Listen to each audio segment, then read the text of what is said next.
Hello, today is March 23rd. 23rd. March is basically gone. It is basically gone. I've got to get radishes in the ground immediately. It's done for. I was going to try to plant a tree while the ground is still soft. My window is quickly closing. Yeah, you want to do that in this early spring if you can. What kind of tree? I don't know. Thinking about an apple tree, maybe. Oh, yeah. So. Honeycrisp do well. You should check out the extension website with University of Kentucky. I was actually going to try to graft it. So let it grow for a few years and have green apples on one side and red apples on the other. Oh.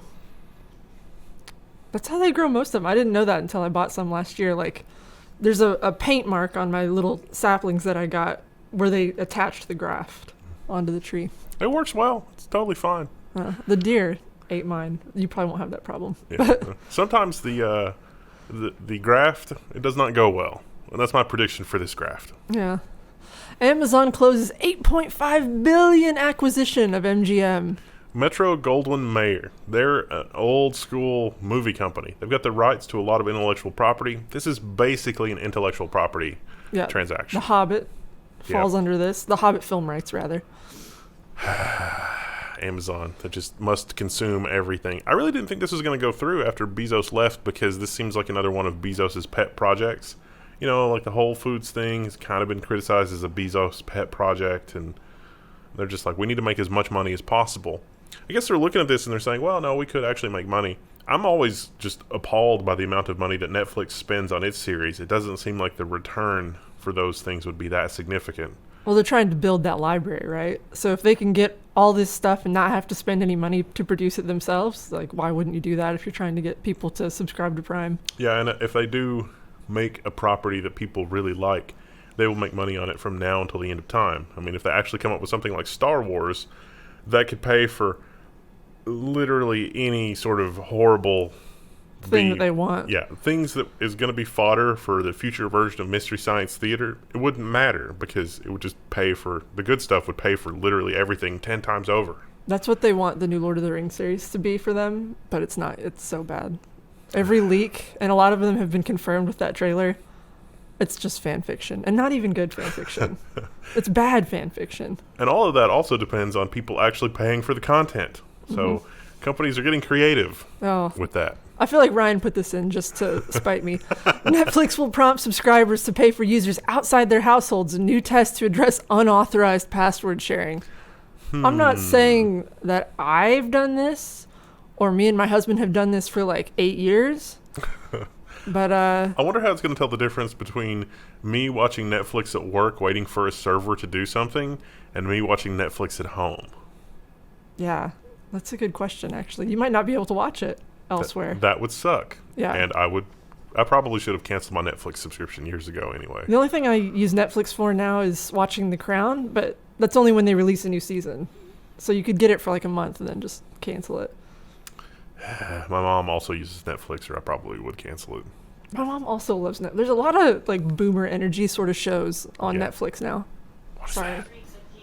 Oh no! I keep forgetting I have an alarm. I turned it off. Sorry. It's all good. And then there was this. Google says Steam is coming to select Chromebooks. They didn't say which select ones it was, though. No. So Chrome OS and the Steam would only run on a trio of Acer Chromebooks, including the CX9, the Flip CX5, blah, blah, blah, and a Core i5, 7 gigs of RAM. So, I mean, you're going to be playing lower-end stuff, but really I think this is paving the way for things like Stadia and other cloud services, because you could run Stadia on those things really well. Next story. Google unveils its B2B cloud gaming platform built with Stadia tech. I feel like at this point, anytime I read a Stadia story, my eyes just glaze over. I don't care about Stadia at all. This is for the Google for Game Developer Summit. And so, GDC is happening this week. We'll have news on that next week. But the immersive, stream for games, which doesn't exactly roll off the tongue, is Google Stream. The Stadia team built with the help of the folks at Google Cloud. So if you're a game company, you can use a Stadia for your game and offer a game that way. I kind of was like, okay. Stop trying to make Stadia happen. It's not going to happen. I could see actually eventually if you're doing tournament play for like League of Legends or something like that you have to use a service like this because it's much harder to cheat. If you're going to cheat with those kind of services, you have to have something that's like pixel peeping, like looking at the pixels of the game and doing AI on the pixels of the game. You're not going to be able to do memory manipulation or network traffic manipulation or anything like that in order to win. So maybe something like that. Maybe that's some of the stuff that they have in mind, but there's some other interesting stuff in the article. It's pretty niche. Yeah, it's very, very niche. And if you've ever wanted Google to be your domain name registrar, that's an option now. Google's domain name registrar is out of beta after 7 years. you can get a discount on a single domain registration. Now, Google is I think they're the top level provider for like the .dev domain and some other top level domains like that. So you can tie it to your Gmail. Yeah, Google Domains is now out of beta and a full-fledged product, but there's already millions of people using it, so Did anyone really ask for this? Yeah, no. I can't. It's fine. Fast forward to the episode of the Level 1 News where we announced that Google is killing their domains beta, selling it off to HostGator or something like that. They kill off products as soon as they launch them, so, I mean, who knows how long this will last. Speaking of things that are who knows how long it'll last in the face of competition from RISC-V and the fact that the Nvidia buyout has been canceled. ARM to drop up to 15% of staff, about 1,000 people. So this is really not because ARM is in trouble, I think, and the article points this out. This is probably because of the IPO. So they're going to do an initial public offering, and SoftBank is going to try to recoup some of its investment through making the ARM a publicly traded company. If there's so much interest in ARM staying in the UK, then surely the public is willing to invest. Just not in the people who actually work there. Well, 1,500 of them were excess baggage. Could slim down. They'll probably be rehired after the IPO. Wow. So they lose all their seniority and their vacation days and, Yeah, no, I don't benefits. know if they'll be rehired. They're probably not going to have any problems finding a job somewhere else in this job market. Good Lord. So, this story, I think, was about Amazon's dark patterns, I think. Yeah. This is, The headline's blocked, but basically, Amazon knows it's tricking you, and they're okay with it. Internal documents show Amazon for years knowingly tricked people into signing up for Prime subscriptions. We have been deliberately confusing, one employee says. Yes, and if you've noticed, the quality of Amazon search has gone down dramatically over the last year. The reason for that is because having terrible search juices their analytics numbers. Yeah, people spend more time on the website. Yeah, it's like if you search for something and immediately find what you want, then you're not exposed to other things. And so if you run the analytics of that, you say, oh my gosh, people buy more stuff because they happen to see something that they want when they're trawling these terrible, terrible search results. I don't know if that's intentional or not, or if they're just a slave to the numbers in a spreadsheet, but that is the society that we are building for ourselves now. We have a story later about the same sort of thing, and this is absolutely the society we're building. And so they also deliberately arrange things to say, hey, you should go ahead and sign up for Amazon Prime, right? They say, it's like a month-long fake subscription. Yeah. It's a trial subscription, but if you don't cancel it, it's permanent and you pay for it. And it's hard to go find it and cancel it. It's like, where do I go? And it's 10 pages of, crap of like, are you sure? Are you really, really sure? Are you positive? If I put something in search like cancel Prime subscription, that will never find anything except products. Yeah. It's just a box that says cancel Prime. And so with Amazon making record profits, the workers are making record wages, right? Amazon warehouse workers stage coordinated strikes demanding $3 raises. $3 an hour. So that's $6,000 a year for a multi-trillion-dollar company. Seems reasonable. Yeah, and especially you could probably just even gate this behind like you have to work here for at least 6 months before you get the raise. Or 3 Amazon warehouses in New York City and Washington, D.C. and the metro areas walked off the night shift Wednesday in a coordinated effort to demand $3 an hour raises and the reinstatement of 20-minute rest breaks. They had been expanded to 20 minutes during the thing, and then they had just recently been cut back to 15. So they were like, well, can we have 20-minute breaks now? It's really nice to be able to go pee. I like, I think from like Jon Stewart was having dinner with Jeff Bezos, and he said something along the lines of like, do you think people that are working in the warehouse are really satisfied with the quality of their life working in a warehouse, or do you think that's an interim thing? And I gathered that was uncomfortable. And you think about it, and there's nothing wrong with working a warehouse job. I mean, that's fine. There are some people that will be content with that, but not if it doesn't lead anywhere else. If you're working at a warehouse job and it's a union and it's really good and blah blah blah, then okay. Like, take for example UPS. UPS historically has had good benefits. Yes. And it's like, I'm going to drive a truck and deliver packages for 20 years, and then I'm going to have a really incredible retirement. I might be able to move up to management and make even more money. And while I'm working there, I'm making decent pay, and I can afford a house and a car and blah, blah, blah. Yeah, and that's great. But, if you're living hand-to-mouth working in an Amazon warehouse, you're not going to get satisfaction from that. And eventually you're going to eviscerate the proletariat. Or the bougie. Or seize the means of package delivery. I'm not really sure. Something, yeah, there's a whole manifesto. I don't... Oh, this was a misstart.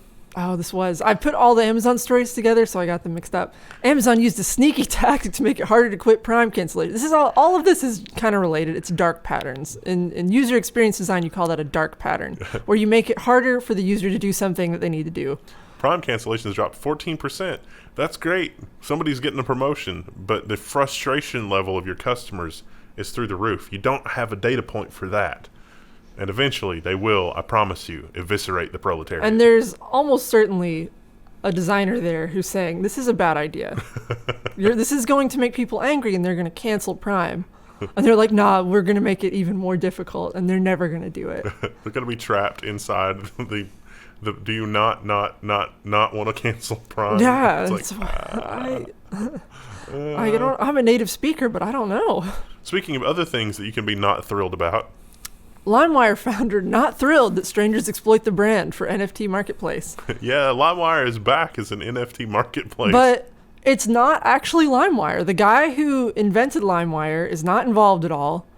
Like, the people who made it also don't own any of the copyright stuff for LimeWire. They just took the name and then put a new logo on it. Yeah, and all of the places, CNBC, Metro, Business Insider, Vice, CNET, and Mashable, they all said the same thing, and they didn't bother to check the website kind of brands itself as the actual LimeWire. Yeah. So, saying LimeWire is back kind of implies that it was the old LimeWire. It does, doesn't it? Yeah. It's like, why? I wonder if he'll pursue any sort of legal action, because that seems like a pretty strong case. I think that he shouldn't care. Yeah, it seems like LimeWire is not really relevant anymore, but... It's like, what are you going to do? I don't know. Yeah, so it's fine. Switching gears a little bit, finally, we got some more technology business news. Microsoft introduces its DirectStorage API, which promises to reinvent game storage. How long ago did we hear about GPUs talking directly to NVMe? I want to say that's when the most recent Xbox launched, which has been years ago. And here, finally, it's coming again. So Microsoft has finally released its DirectStorage API, Xbox Series X, coming to the PC. So basically, the GPU could just go get what it needs off of your hard drive. It doesn't have to wait on the operating system or the CPU, because the CPU is really busy with a game. So if it can just go directly to the storage device, that's actually a pretty big latency savings in the grand scheme of things, as fast as NVMe devices are. In the past, when we were talking about spinning rust, mechanical hard drives, the latency savings was negligible. But that's no longer the case with NVMe in terms of relative performance. So this is going to be a big topic at this week's GDC, so I'm sure we'll have more news about that next week. Oh no. Paywalled again. It's another one. I don't know what it was. Oh. Microsoft insiders worried the Pentagon may walk away from its $22 billion contract for mixed reality goggles. Apparently they don't work very well. Yeah. Well, there were memos before the Pentagon even got them that said, what did we sell them? What was this? I don't remember. Do you think that what we're delivering is going to be what they're actually buying? They're doing tests with them.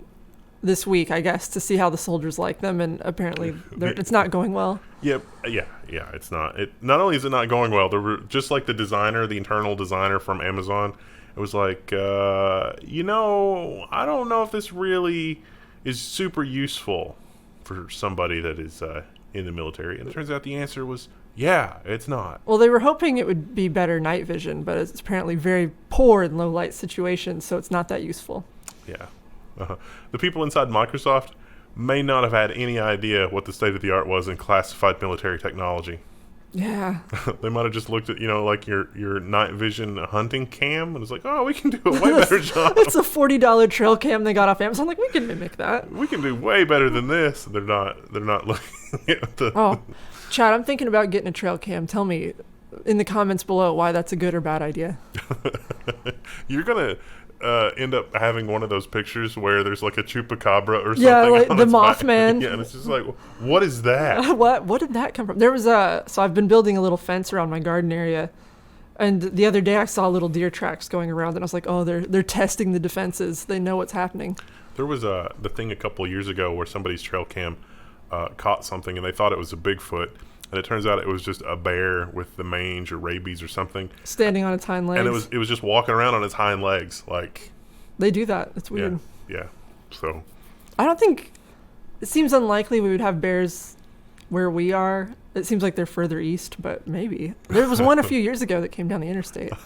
Oh, that's not aliens. That's just a bear with the mange. Yeah. It's fine. Speaking of things with the mange...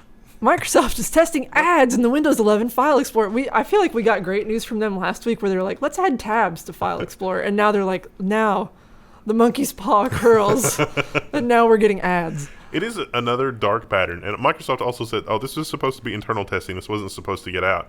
Which means that they're going to add it. They were supposed to get all their ducks in a row, and then blam, it's going to be on, and you're just going to have to deal with it. Because again, having this, it really juices their analytics. It doesn't matter how pissed off your customer is, as long as they keep using it, they'll get used to it. And that's a really bad way to do things.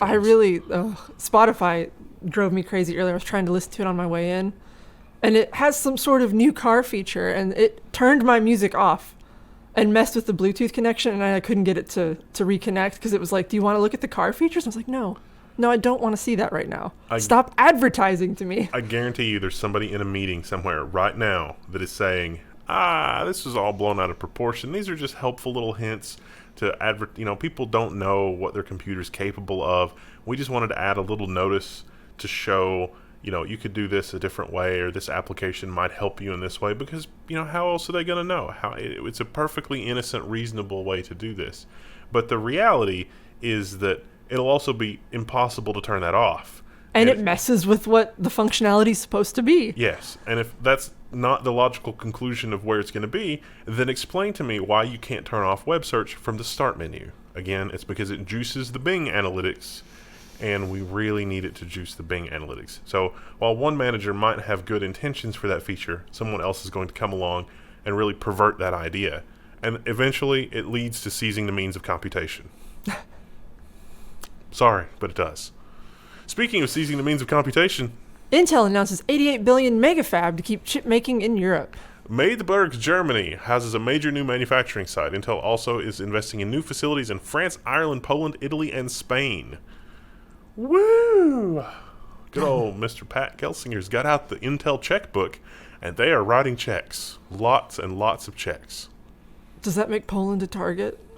I guess Poland's always kind of a target. Yeah. They're NATO, though, so yeah, it's going to be interesting. Every time we do these news episodes and we make a comment about what's happening over there, I'm like, please don't let that happen in the time between when we recorded this and when it goes live. It's also, this much investment and this much construction is kind of deglobalization in a sense that you're going to have all these facilities. If something bad happens to one or two of them, it's a backup. Yeah, it's not going to completely cripple things. Or maybe we'll have a plan in place to pivot from A to B.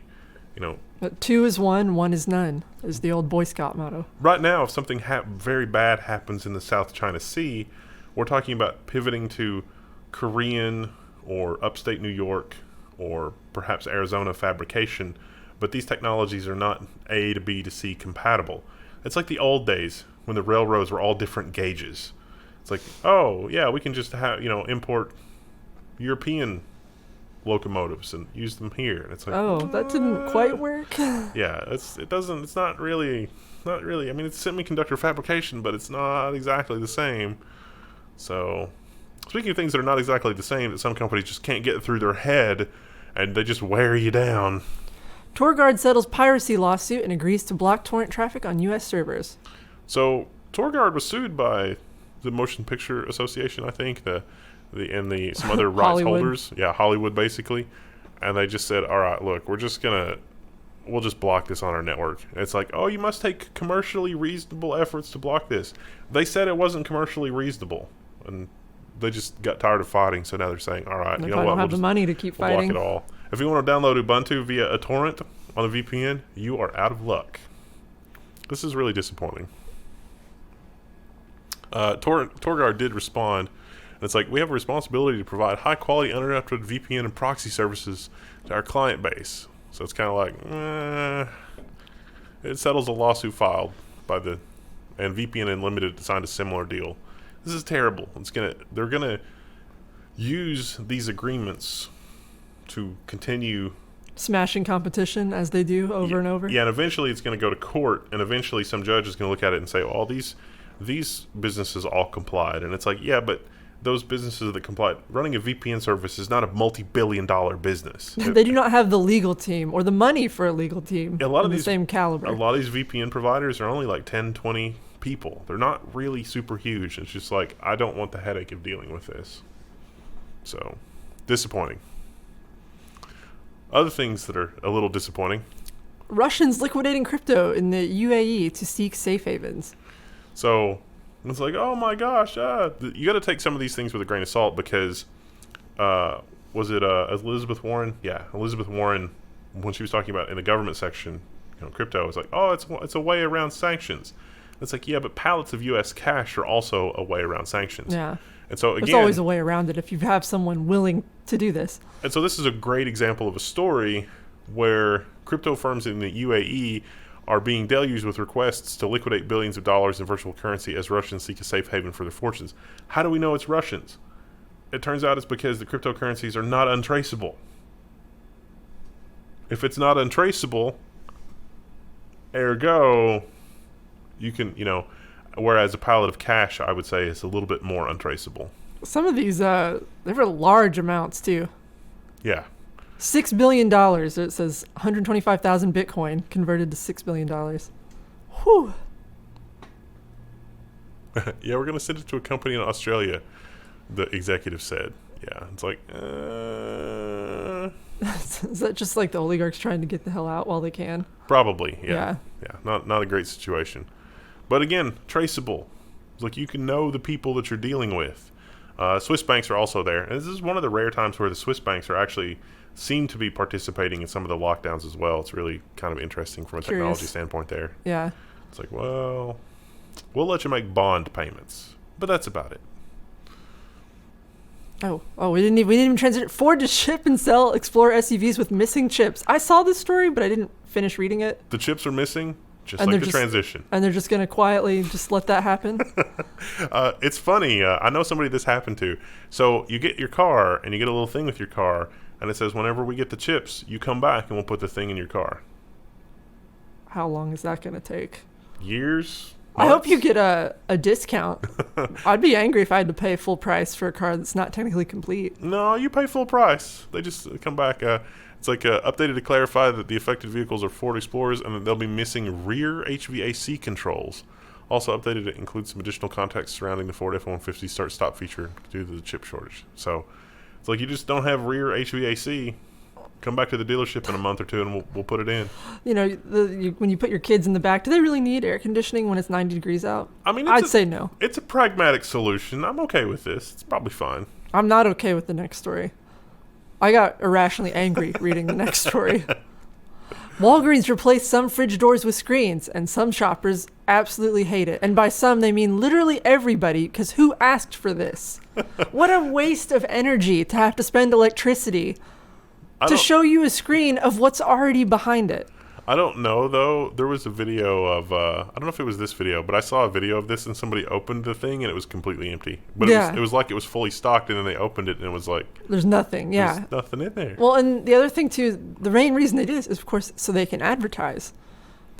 So the way they describe it is they're like, what would be quote-unquote cool about this is you could have an advertiser buy a slot in the morning, say a coffee company, and then it would show you ads for iced coffee. But in the evening, maybe that's like milk instead, or energy drink if it's like super late at night. Yeah. And who asked for this? Kroger's also apparently doing this. They're demoing it right now. So we're doing that. We're making all these screens, and we're probably using a lot of neon gas while we do that. What a waste. Like, it just seems so wasteful. We need neon gas for chip production and other kinds of semiconductors, but there's a problem. Ukraine halts half of world's neon output for chips, clouding outlook. That's not good. So it turns out that a lot of the neon comes from Ukraine. We really need this. A lot of wheat comes from Ukraine as well, which is not great for that part of the world. Yeah. So what are we going to do? I think there's 2 companies in Ukraine that produce neon. One of them kept operating for a while, and I think that one has now stopped. The other one stopped pretty much immediately because it was in the east, yeah. So a little bit of a problem. And again, GDC is happening this week, so we'll have more news on that next week. There's a lot of teasers ahead of GDC, and this is another one. Nvidia and IBM have a plan to connect GPUs straight to SSDs. Now, this is not the Microsoft Direct API thing. This is for machine learning and enterprise compute. And I thought maybe I missorted this, so I'm glad to hear you say that. Yeah, no, this is not really the same thing. And this is probably ultimately going to be something with CXL, which is not the same thing that we've seen in like PCI Express land. Some of the stuff that we've seen with this in a PCI Express implementation is putting the GPU and some storage in the same IOMMU group on some sort of PCIe switching fabric. And that's going to be a fine stopgap for now. But IBM and Nvidia are looking much longer term beyond that. And so maybe something like CXL. There's not really a lot of details in this article. I'm hoping there's more details, more nuggets from GDC, which is happening this week. But I don't know. We'll see. Let's hope. Unlike this. Yeah, this is not so hopeful. Tesla hikes car prices in the U.S. and China after CEO Elon Musk warns of inflation pressure. He's looking for a way to make money. It's not just inflation pressure, but it's also nickel, the cost of nickel. And we covered that a little bit last week. There's some more information this week. Some other companies have popped up to try to relieve the pressure on the nickel supply. So the nickel price is fluctuating a bit, but not a great situation. Tesla's already so expensive too. And it's definitely a couple of years of corporate greed. It's not clear if this is going to translate into better bottom lines for Tesla or if they're taking a higher percentage. But Apple certainly is. Apple made an additional $6.5 billion with a B USD by no longer providing accessories with new iPhones. So it turns out a lot of people do actually buy accessories when the phone doesn't come with them, chargers or... Oh, the charger you kind of have to have, right? Well, I mean, you can have a cable or you could have a charger from you your last one. phone. Yeah. Maybe when because your iPhone is made such that if you drop it for more than 3 inches, it explodes. So you have to buy a new one, and then you don't need a second charger. That's crazy. Yeah. So, I don't know. And then this happened. Apple employees evacuate Cupertino campus following potential hazmat situation. This article does not say what it was, but they found an envelope with white powder in it. First responders found an unidentified substance at Apple Park. The substance was powder in an envelope, but there's no further update about what that was. They removed it and didn't tell anybody, and then they got to go back to their office. The situation was resolved. Somebody figured out that it was powdered sugar or... I was thinking, that's what I thought it was, but... Maybe. And then the other thing that happened day before yesterday... Wendell's been really excited about this one. I'm so excited! AMD EPYC Milan-X CPUs will be available this month. So they launched yesterday, and we did a special video on that. I literally went to Austin, Texas to get the skinny on this. So this is really awesome. It's Milan CPUs. It's not a new flagship CPU, or it's not meant to replace anything. This is a new SKU that the CPU moves from 256 megs of cache to 768 megs of cache. And this will not help every computational problem. This really only helps really high-end engineering problems and possibly some really high-end software engineering problems. So things like computational fluid dynamics, things where you're dealing with real-world physical simulations where there's going to be a lot of array indirection. Having a lot of cache memory covering, your main memory can really help a ton. And so we heard from industry experts, from everybody from ANSYS to Siemens, and we did a video on that. You should check that out. And we got benchmarks coming. It can help you a lot in certain scenarios with SQL Server. It can help you a lot in almost all computational fluid dynamics scenarios. But AMD's killing it. New products, and it's the same CPU, it's the same silicon. They just stacked more cache on top of it. They just... Yeah, that was the sound it made. They don't have to do any real new engineering. It's the same... The same old Milan CPU we come to know and love, now with some optimizations for a new industry in the form of lots and lots of cache. I got a server in the other room that has 1.5 gigabytes of L3 cache, which is just crazy. That's an absurd amount of cache memory on the CPU. Just absurd. Speaking of things that are absurd, PowerPoint begins transitioning from talking points to talking heads. I read this and I don't like this. My eyes just kind of glazed over again. I was like, what? Yeah. Why? In a survey of 31,000 people, Microsoft found that 51% of hybrid workers plan to go fully remote, and 57% of workers want to go back to the office as part-time hybrid workers. The problem when you have meetings like this, look at this picture. When you have a meeting like this, everybody feels guilty for working at home, and they all want to participate, and nothing gets done. Or everybody talks, but nobody listens, in that when somebody stops talking, it's someone else's turn to talk, and you don't get anything substantive done. That is not a way to conduct meetings. That is just a compensation mechanism. I don't understand why people feel the need to talk in a meeting. If I have an opportunity not to talk, I'm not going to.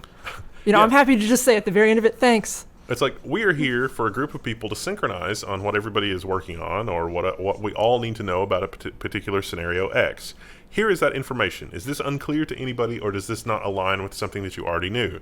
And if somebody has a question, we can discuss it. That is what the point of a meeting is. Anybody that conducts a meeting any other way is doing it wrong. Yeah, I don't understand people who just they'll schedule a call and then they don't have an agenda. I'm like, what do you want to talk about? You didn't have anything to show me or talk to me about? What are we doing here? Can we not, you're not allowed to call a meeting unless you've had Lean Six Sigma training? It's just common sense. If I don't have anything to talk to you about, I don't want to talk to you. Speaking of common sense, Twitter rolls back its decision to force you into out-of-order timeline. Nobody likes this. No one liked this. Again, it was one of those things where it was, the analytics show that we have higher engagement with this. And it's like, yes, but the frustration level is untenable. It's not that even. It's that they have more opportunities to advertise to you. They can show you quote-unquote promoted tweets if they're out of order. Because you're going to see things that you don't want to see, and it's just a mess. Yeah. And eventually you get tired of it and stop using it because it's a mess. Facebook did that. I don't think you can... There may be a way to do it, and I just don't know how. But, they switched to that a couple years ago where it's now out of order, and I cannot stand it. No one wanted this. Yeah. Speaking of things no one wants... Mark Zuckerberg confirms NFTs are coming back to Instagram. What? Oh, I said coming back. It's just coming to. They have never done NFTs, but they are wanting to now. He suggested Instagram users would be able to mint things within that environment. There's no other details. It's just that it's totally going to come, and it's coming soon, but... People are going to go hard trying to mint things that go viral in an effort to somehow monetize that. And remember, the artists who... desperately are trying to make a living. No one will pay for the actual art piece, but they'll pay for an NFT of the art piece. Oh man, I can't wait till we get to the nonsense story about the guy that paid $500,000. Oh yeah, that's a beautiful image too. It made me laugh. We should print it out and hang it in the studio somewhere. And then they get angry because it's like, that's my NFT, bro. Yeah. Well, speaking of things to get angry about, Meta's latest finds from South Africa and Ireland could represent challenges to international growth. Yeah, so Meta is they're growing like a cancer. They're capturing a lot of data, but they're not really allowed to capture the data. And so in emerging markets, the laws in the places that are emerging markets like South Africa are catching up faster than user adoption. So it's slowing user adoption, in other words. And so Meta is not really sure what to do. So it's like the South African government created a GovChat application in 2018 as a citizen engagement platform that uses WhatsApp Business API to enable real-time communication. It's like, well, okay, but the information that they were capturing as part of that sort of falls afoul of their local laws about what you can capture. Yeah, for the new consumer protection laws. So it's kind of like, well, do you want us to turn that off? And the government's like, no, just turn off the data collection part. And it's like, well, but then we can't make any money on it. So what do you as want if us to it do? wasn't enough that they sold it. Yeah. Like the actual program to the government. We So- can't continually make money on it. Yeah, so Meta was fined 17 million euros, 19 million US dollars by Ireland's Data Protection Commission, the GDPR, because they looked at how Meta was trying to comply with the law and some of the other stuff. So they're probably also going to go after Google and PayPal. There's some really interesting info in this, and this is one of the times where, I don't know that Meta has done anything super intentionally bad here, but at the same time, they have kind of a point that if the South African government wants to build an application with the API that functions this way, they're going to have to collect at least some information. And it's not like Meta is monetizing it to that degree. I mean, they're certainly monetizing it, but they're not monetizing it to such a degree that this makes sense. So they're kind of stuck between a rock and a hard place. This is a bizarre story, the next one. Oh, yeah. Also Meta related. Yeah. Meta now says you can't threaten to kill Russia's President Putin on Facebook because of the Ukraine war. They're kind of flip-flopping on this. Yeah, it's a bridge too far. It's like they're like, I guess if you're in Ukraine, this is okay, but nowhere else. Well, it's not even that. They were saying, like, if you're being occupied by soldiers, you can wish death upon them. Yeah, but you can't. And I was like, I don't. The temporary easing of its hate speech policy only applies to allowing posts by users in Ukraine making threats to Russian military in the context of the gymnastics here. I don't. Okay. I don't understand it. I guess. So yeah, I guess, does that affect anybody here? Where it's like, oh, well, I was going to threaten a long post on Facebook, but I guess I won't now. We do have at least a few fans in Ukraine, and my heart goes out to them. I hope everything is okay, and or you've been able to get out, and or please let me know. But yeah, I don't know. I don't understand this story. You can do it to the soldiers, but not to the leader. Okay. I really don't think that the funny part of this story is that to expect Facebook's moderation team to understand this, that's a lot of this. Yeah, that's a lot of nuance and context. Big ask. We've seen them not understand much simpler things and just not get it. So big ask. And other things, this is sort of fun. Instagram is now blocked in Russia. We reported that it was going to be blocked. It has now been now blocked. It's here. Yeah, I follow some fan artists for Tolkien stuff, and several of them are Russian, and they have not posted. 80 million users have been cut off as a result of that. At least for now. I wonder if it's going to be some kind of technology archaeology, whenever the conflict ends, either due to a 9mm cerebral hemorrhage or some other resolution, then if the people return and say, oh, here's my account, especially if it drags on for a while, it's like you just out of the blue one day, it's like remembering your MySpace password. It's like, oh, I remember. I should go check that out again. And then it's like, ooh, what is all this stuff? Or GeoCities right before they shut it down, and it's like, Angel Fire. I should go check what I did there, and it's like, ooh. Ooh, that's I was using table layouts. This is probably better time left forgot. I know, at least for the artists that I've seen on there, a lot of them moved. There's Russian social media sites that it's basically Facebook but not Facebook, and a lot of them are posting their art there now. Yeah, it is interesting too that there have been several reports that because the money has been cut off, that certain sentiment seems to have dramatically been reduced. And so it's like, whoa, were the people that were pushing for that being paid the whole time? Was I not talking to real people that thought these things? Was it just bots? It's all just bots all the way down. Just bots. Speaking of which, TikTok influencers got paid pushing Putin's war propaganda. Well, but wait, there's more. There's a lot of P's. There was a lot. I kind of stumbled over them. But look at the second story right after it. In the tabs. Next story. White House is briefing TikTok stars about the war in Ukraine. And then once again, the Spider-Man meme. Okay, it totally is the Spider-Man meme, but I don't think that we're doing it to the extent, like, there are atrocities happening on one side of the equation to a much, much greater extent than the other side of the equation. So that doesn't make it okay. Two wrongs don't make it right, but my God. The thing that's confusing to the, like, are people really using TikTok to get their news? There's millions of views. Again, it's the whole, like, in the government section we talked about, it's like old people were mostly getting their news on TV. You have to get the message out on whatever the platform is. I guess TikTok is the one. See, I usually I'll look at Twitter and then look at the latest, and then I try to find a confirmation news story where it's verified. But I guess people don't do the verification stuff. They just look at the TikTok and are like, okay. My favorite way of thinking about this is the whole flat Earth thing, because, it starts out as like, it's flat Earth, blah, blah, and then there's a couple of them where they actually did the experiments, and they were like, holy crap, the Earth is round, and it's like, yup. But there was this whole group of people that had convinced themselves that the Earth is flat, and it's not. So there are things in our history like MK Ultra and some other stuff, but there's probably not the extent of that happening here. On a balance of probabilities, that's probably not happening to that extent here as it is across the pond. So, maybe it's not even happening that much over the pond too, though, because think we were just talking about, like, meetings. The more people you bring into those kind of meetings, the more likely it's going to leak, right? My favorite poster is none of us is as dumb as all of us. It's true. The more people you bring in, the less likely you're going to be able to keep it under wraps. Really, the only fix for that, it's not the White House should be, briefing stars about this. It should be, the White House should be helping people equip themselves mentally to be able to sort the wheat from the chaff. Right. Verify stuff they see online. Like, maybe just go look for a source after you see someone talk about it on Twitter. Maybe design an experiment to determine for yourself if the Earth is flat or round.